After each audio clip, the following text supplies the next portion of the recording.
What is going on, guys? Alex Eubank here. Welcome back to the Lion's Den.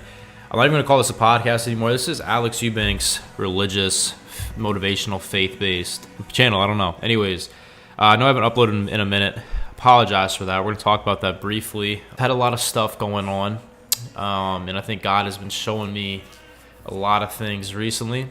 I'm going through definitely another character development journey in my life, and you know, as much as there's a lot of pressure being a Christian content creator, as it's what I've been very open about for a long time on my social media, and I've wrestled since blowing up quite a bit with the constant like pressure to feel like like the ungenuineness of feeling like sometimes I have to post something even if I don't feel like posting it, but I'm posting it not for me. Sometimes I feel like I'm posting it for other people to see it, and then it feels not as genuine. So I've been struggling with that sometimes because, again, I'm a human being, bro. Like, I am just like you. Just because I have clout, followers, whatever, and because I've showed you guys my journey with Christ and stuff, doesn't mean like I still don't have my ups and downs. I have my hills and my valleys.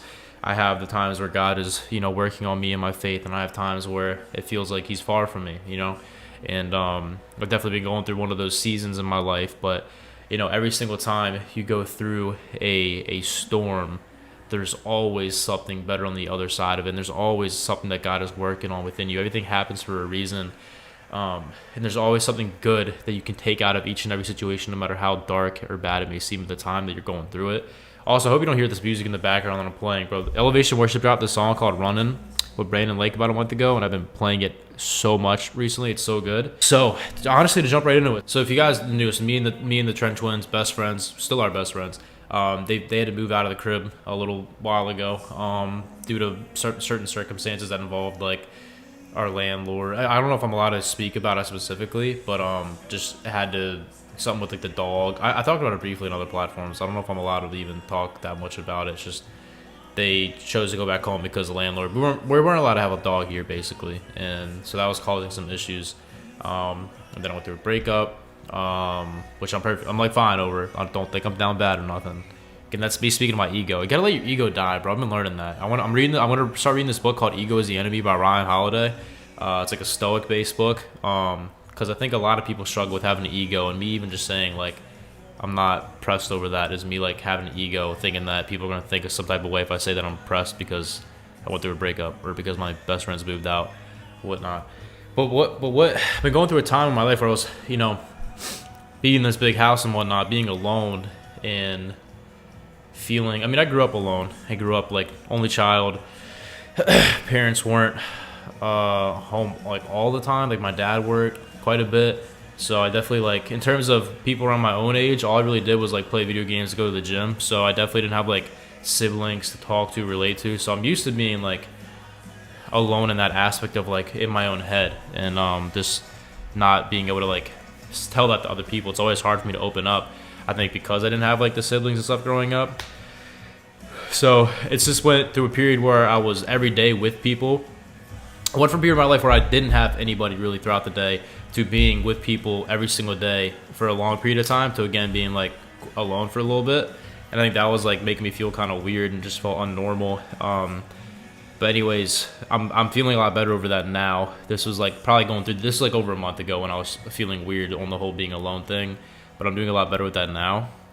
But one of the things I was realizing, I was thinking this morning when I went to go get coffee, was I was thinking about where does my happiness come from?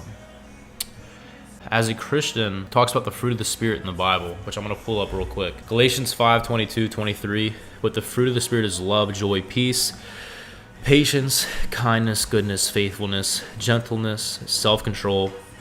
Against such things there is no law. Okay, so as a Christian, your source of joy, happiness, and peace comes from the Lord, right? When you're given a lot, it's hard. Like, you ever heard like the saying, like, more money, more problems, right? I always say back when I had nothing, when I had like 2,000 followers on Instagram, like $2,000 to my name, whatnot, but I had Jesus, I was so fulfilled. I was just as fulfilled, if not more fulfilled than I am now, where I have all these cars, that big ass house, a bunch of clout, all these material things, bro, that I have, you would think like that would be fulfilling. Like recently I bought a Maybach, right? The thing is, it's not even like that fulfilling, like at all. Getting a freaking nice ass car like that multiple times over again, like it's not even, like, again, I say this time and time again, Jesus is so fulfilling more than anything. And I can confidently say this, I've had very little and I've had more than I could ever ask for at 23 years old. I have and lived the type of life that people work their entire life to try and get to, and I got it at 23. And I say this in the most humble way possible, but that shit, obviously I still chase for that because I want to provide a future for my family one day and security and financial security, but that shit does not mean nothing, bro, if you don't have Jesus in your life. That's what I've been realizing, because sometimes I'll go through certain phases of my life where I feel like I'm getting too wrapped up in like trying to make more money or get more clout or like get more followers and stuff, and I lose track of what really I'm drawing my happiness, my joy from, and that is from Jesus Christ. It's not, there's no amount of money that I can make, cars that I can buy, followers that I can get, that is going to fulfill me the way that Jesus can fulfill me. And not a lot of people can say that. And that's why, again, I'm not flexing by saying this stuff. If you think that shit's going to fulfill you when I get this amount of money in my bank account, or when I get this house, or when I get this relationship, it is not going to fulfill you, bro, at all. Well, you're missing that hole in your heart that you think you're missing, that you're filling with money, with drugs, with alcohol, with partying, with women, with work, with hustling, with grinding, all of that. What you're trying to fill is a hole that only the creator of the universe can fill, and that is Jesus Christ. And when you give your life to him and you experience an intimate relationship with the creator of the universe as he's a father of you, or like your own personal father, meaning it's not just this creator who just creates the world and leaves it as is. It's that he wants to have an intimate, personal, deep connection with you. And he loves you, bro. He loves you so much. And he wants you to love him back. But he gives you the free will to choose to love him back. You don't have to. But you'll see that when you don't love him back and you start trying to chase these things in this world of loving money, loving women, loving sex, alcohol, drugs, when you love all these things and you think that's the love that you've been trying to love, or that's the love that you've been trying to find, it's not at all. And it'll fall through every time. It might satisfy you in the short term, bro, for a little bit, but you'll always be left with that deep, deep hole in your heart that only the creator of the universe can fulfill. Every time, bro. Every time. It's so, I love almost when God, I don't know if it's God or if it's me, just kind of brings myself away from him for a bit. And I feel far from him because it allows me to appreciate the times when I feel close. And it reminds me of his goodness and his mercy. And it reminds me how much he loves me when I choose to turn away from him for a while, regardless of how much he's blessed my life. And he always reels me back in with open arms, not caring about any of the things that I may have done to have wronged him, but just welcoming me back in open arms every time. And that's the goodness of the good news. And the only difference throughout any other religion of Christianity is the fact that Jesus will forgive you over and over and over again if you come to him with a repentant heart, understanding what you're doing, you're trying to live your way is wrong and that his way is right, and understanding that. So where does your happiness come from? Is it coming from you when I get this much money, this much followers, when I get this car? When I see a one-of-one YouTube video, I had a one-of-one YouTube video yesterday because I clickbaited, right? When a 1 of 10, I mean, meaning it's performing the best out of my last 10 videos. I see that, I get so excited. I'm like hype.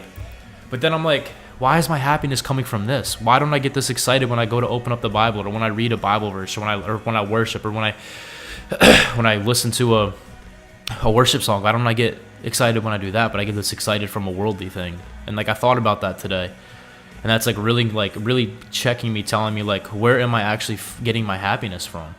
Like if I continue to try and get it from this world, from money, from cars, from whatever, I'm not going to be fulfilled the way that Christ could fulfill me. And again, I'm not saying like it's bad to chase for money and stuff. Like I work extremely hard to try and make the most amount of money possible, and I know God will always take care of me because God has plans to. I believe that God has plans to. What's the verse? For I know the plans I have for you, declares the Lord, plans to prosper you, not harm you, plans to give you a hope and a future. Jeremiah 29:11. But basically, I believe in that. I believe that no matter what, I'll be okay. That doesn't stop me though from hustling, making my bag and whatnot. I work very hard because if you would do the same thing if you're in my position, I'm in a path where as an influencer, it's a relatively short-term career. You have to make the most out of it while you're popping.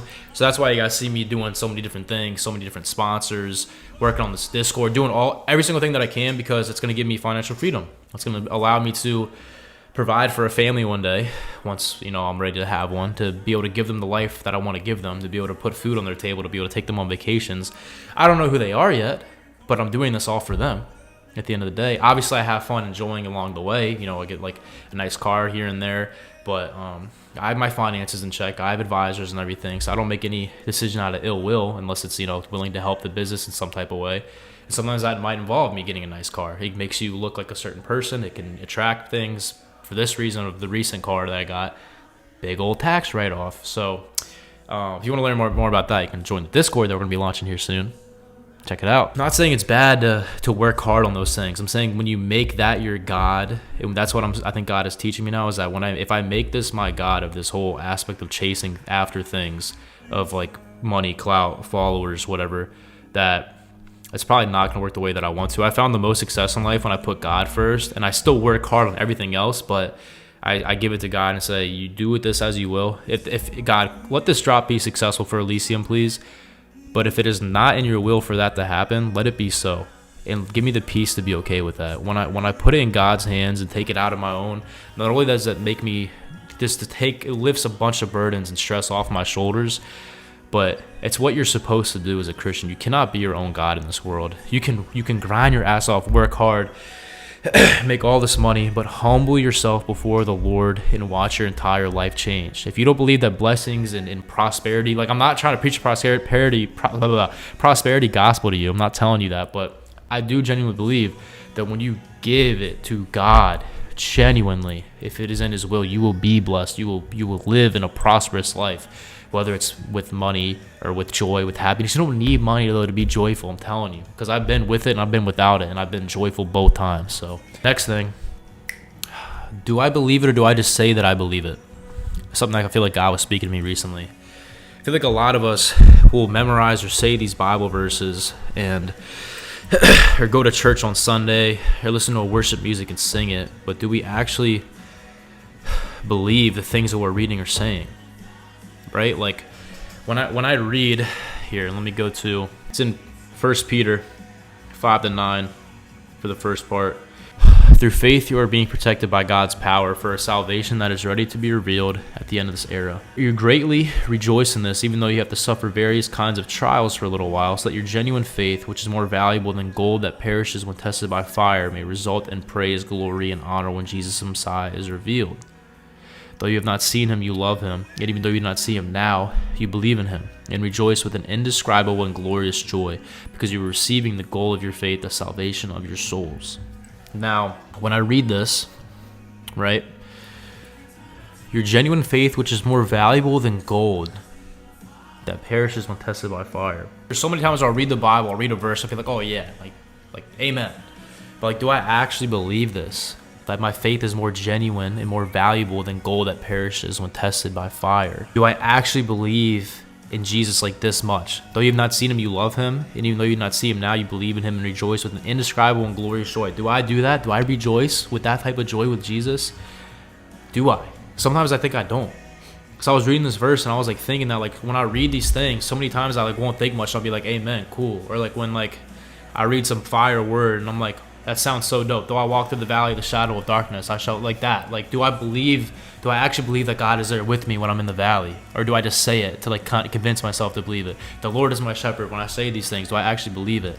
Do I actually genuinely believe that the Lord has plans for me to prosper me, to not harm me? Do I actually believe these things? Or am I just saying them and trying to convince my brain to like be okay, like this is what this says, and like convince myself to believe it? Because if I genuinely believed the Bible and the things that it says, I actually would be living completely differently, and I would be going about situations differently. I would be less stressed, because if I'm dealing with stress and anxiety in certain situations, that means I'm not truly giving it all to God. Cast all your anxieties from me, for it is I who care for you, right? And then what is a verse on the birds and stuff, and like that each day has enough worry for its own and stuff like that. Like, do I actually believe these things that I'm reading out of the Bible, because if it's enough for me to just say it or post it on my story, but to apply it and to receive it and to let it change my heart is a whole complete and a different thing.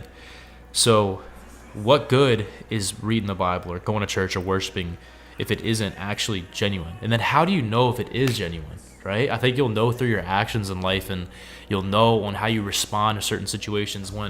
When you're angry with a brother, or when you're angry with a girlfriend, or you're angry with your parents, do you think to the Bible and you think, how should I treat them according to how Jesus would treat them? Do I respond in anger or hatred when they get me upset, or do I respond with love, with the way that Jesus has this unfathomable love for me, that is a love by decision, it's a love by choice, not a love by feeling? Do I actually respond in that way? Because if you're not responding that way, you're responding with anger, you're responding with these different things, that technically means you don't, in some way, don't actually believe the whole entire Bible, which is a scary thing. And I've been like having this happen to me recently. It's like the way I react or respond to certain decisions and situations, if I've been feeling like they aren't always like biblical based, or I'll know what I should do and I don't do what I should do, and that means I'm kind of directly disobeying God and His Word.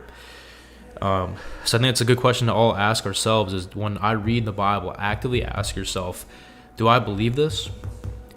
Do I actually believe this, or am I just reading this because as a Christian I'm supposed to be reading the Bible right now, and this counts as my time with God?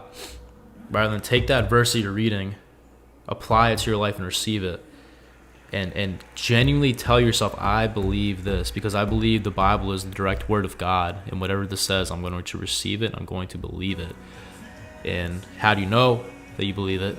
You apply it, and over time that'll become just second nature to you, right? I hope you guys understand what I'm saying. I'm kind of just speaking out loud here, but this is what I feel like God has had on my mind lately. I feel like so many of us as Christians in today's day and age is like, we will praise on Sundays and worship these things when we're around like-minded people, and we say that we believe all these things boldly, but when it really comes down to it, do you actually believe the things that you're saying, or to believe the things that you're reading, or are you just doing it to convince yourself? Are you doing it for other people? Are you making it to other people to like accept you and like you? Or are you actually like receiving this and like letting it mold you? Again, I'm not perfect, bro. I am a failure. I am a sinner. I am a liar. I am so unworthy of any type of love whatsoever. And what's so freaking dope, bro, about the Lord is that Jesus will love you time and time again, over and over, bro. No matter what you do, you are not too far away from Him. He always will come and accept you back in open arms. Bro, I'm going to start crying even talking about it, bro. Every time I start to tear up, bro. Because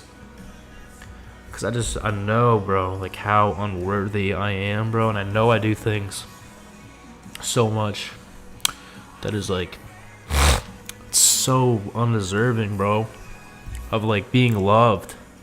And then when you understand the type of love that God has for you, that it's not a feeling of love. God doesn't probably feel like loving you all the time to continue to hurt Him over and over again and live against His will, but He chooses to love you, and that love is called, it's agape. The Greek term is agape love. It's a love by choice, meaning like He doesn't have to feel it, but He just chooses to love you the same way a father loves his son, even though his son is going down the wrong path. That He will always can come back home to him, and He will love him with open arms endlessly, time and time again. There's nothing that you can do to make God not love you, bro. And I hope you understand that. When you like actually realize this is why I love when God brings me back when I know I'm doing a little wrong. Is like, it just shows the indescribable like mercy and love that He has for you, bro. It's so deep. And I hope you guys genuinely believe that, bro. Like when you humble yourself before the Lord, you realize how shitty of a person that you are, like you don't deserve it. You don't deserve heaven. You don't deserve love. You don't deserve none of that, because you chose to directly disobey the Creator of the universe. You wouldn't even be here if it wasn't for Him. So when you choose to deny Him, you choose to put Jesus up on that cross every single time, you're hurting Him. But He chooses, as He's up on that cross, and you're the one putting Him there, and He's suffering and dying for you. You put Him there. We all put Him there. Each and every time we sin, we're putting Him back up on that cross. And He chooses to look directly at all of us and to tell us that He loves you. I love you, and I want you to come back home. I don't care what you have done to harm me, but I love you. Right? Like when you see it as that, dang, bro. No other religion is like that. There's no love that compares to that. Think of the greatest love relationship. Maybe you're in a relationship right now, a girlfriend, boyfriend, and you think they love you. Do one thing to hurt their feelings or something. Do something, even as deep as like. I bet there's times that we have fights and whatnot, and like you think they don't love you, or like if they even treat you in a way that is like unloving, like that's not like agape love, like the way God loves you. Like I'm trying to explain this in a way that makes sense. Let me re-say this. Like think of if you're in a happy relationship right now and you think you love somebody so much, they don't love you anywhere near how much God loves you, because that person could go the next day. You could cheat on them or say something to them that would hurt them in a way where they're just going to straight up leave you. But you could cheat on God time and time again. He's not going to leave you. He's that one just it's a reckless, undescribable, it's almost in relationship sense, it'd be stupid love. It's like having a girlfriend that keeps cheating on you, hates you, says hurtful things to you, disrespects you, and you still choose to love that girl no matter what. You say, I love you, and you accept her in open arms every single time. You tell her that you love her. Imagine how crazy you would seem. Your friends would be flaming you, being like, bro, what is wrong with you? That's how much God loves you, bro. Like, it's the same concept. Like, you can disobey him time and time again, and he's going to always call you one of his. He's always going to accept you back. So that stuff's deep, bro. Freaking makes me tear up every time, bro. Because, like, you guys see my life story videos. When I talk about my life, bro, I know I'm so undeserving, and God has blessed me with so much in my life at such a young age. It's hard for me to wrap my head around it. Like, I don't deserve any of this shit. I don't deserve nice cars. I don't deserve money. I don't deserve none of this. But for some reason, God chose to bless me in my life, and I will not understand it until the day that I get to heaven. I ask him, why me? But I'm so thankful for it, and it's to have gratitude in that moment, to not take it for granted, and to humble myself continuously before the Lord, even with all the clout, money, followers, whatever, to humble myself before the Lord and say, God, you are the God of the universe. I love you. All this stuff is yours at the end of the day. I would not be here without you. No matter how much I work, if it is not in your will, it will not be done. I will continue to work hard, and I pray that I get more and more blessings and more prosperous and whatnot if it is in your will. Because if it is not in your will, then I submit to that, because you are my creator, I'm not my own God. I submit to that, and I ask you to give me the peace, the joy, and all the fruits of the Spirit to understand that and to be content and to have gratitude in wherever I am in life. Always pray like that. Always finish your prayers with that. Don't always go to God just asking him for different things and saying, I want this to happen, I want this to happen, I want this to happen. I do want these things to happen. If it is in your will, Lord. If it is in your will. If it's not your plan for me, I accept it, because you've already given me so much. I already have so much to have gratitude for and to be grateful for. Anything more is just extra at this point. I know I haven't done this in a while, but this is fire. This is the Lord speaking through me. What else can I say? Quick recap, maybe? Where is your happiness coming from? What are you chasing right now? What are you trying to find? Are you fulfilling? Are you trying to find fulfillment? Are you trying to fill a hole? Are you hurt? Are you healing? Understand that the answer to all your questions is Jesus at the end of the day.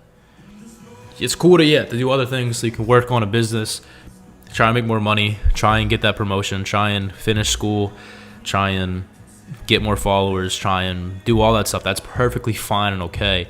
Just make sure you're not making that and those accomplishments your source of happiness, because those things will fade, and that joy you get from those things will fade, and you'll be left back where you were before, unless you have a firm foundation that is rooted in the creator of the universe. Then again, do I believe it, or do I just say that I believe it? Do I believe that Jesus is Lord? Do I believe that all these things are going to be given to me? Or do I believe that God loves me? Do I believe that God doesn't want me to be stressed, or I can give all my stress to him? Do I believe these things, or am I just repeating this over and over again to try and convince my brain somehow to believe it? And in the process of making yourself believe, or how do I know that I believe it? I believe is accepting it and asking God to make this a second nature to you, and to apply it, to start applying it. And you might not be perfect at applying it in the first place. You might struggle a little bit at first, but everything takes practice, bro. Like I've been studying stoicism a little bit, and that's hard, bro. Sometimes it's hard not to feel emotions in certain circumstances. If I get hurt from someone, it's hard not to be upset about it.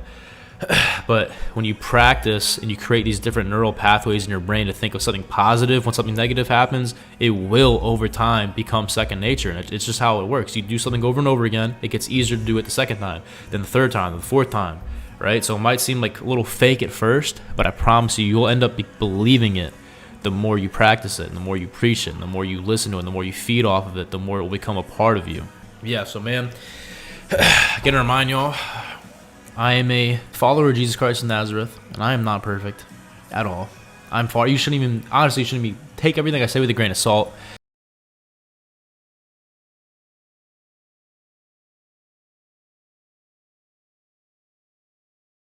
This is honestly for me at the end of the day what I'm doing here on these videos that I'm posting. But I'm a human, and I post these to be vulnerable and to tell yourself not to be afraid of being vulnerable, bro. Like, you're not perfect. You're not that dope, right? Humble yourself before the Lord. I have whatever millions of followers, whatnot, and I will cry on camera for God and how much He loves me, and I will do whatever comes to me naturally. I'm not gonna put on a facade or be like, oh, I'm too tough to cry. If I felt it coming on, just let it happen. Like, that's genuine.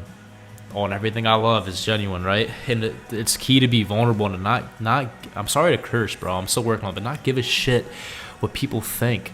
Like, if I want to be in church, bro, and I want to like put my hand, if I'm like singing, I feel something, I want to put my hands up, but I'm worried about everybody else around looking at me, being like, oh, what is this weirdo doing? Like, because I do that a lot. Like, why do I care about them, bro? Like, am I making them my God, or am I praising to my God, right? So, don't be afraid to be vulnerable. People in this generation will try and call you weak. They'll try and call you weird and whatnot. But again, bro, I said this on Roman Atwood's podcast. If the world ain't flaming you, laughing at you or nothing, you're definitely doing something wrong. Because if the world is hating you or is making fun of you, God is down, or if the world is hating or laughing at you or making fun of you, God is up in heaven smiling at you. He's smiling at you saying, you go. Like, you go, son. Like, you are making me proud. You are doing what I put you on this earth to do. To be a shepherd of my sheep. And you're doing an amazing job.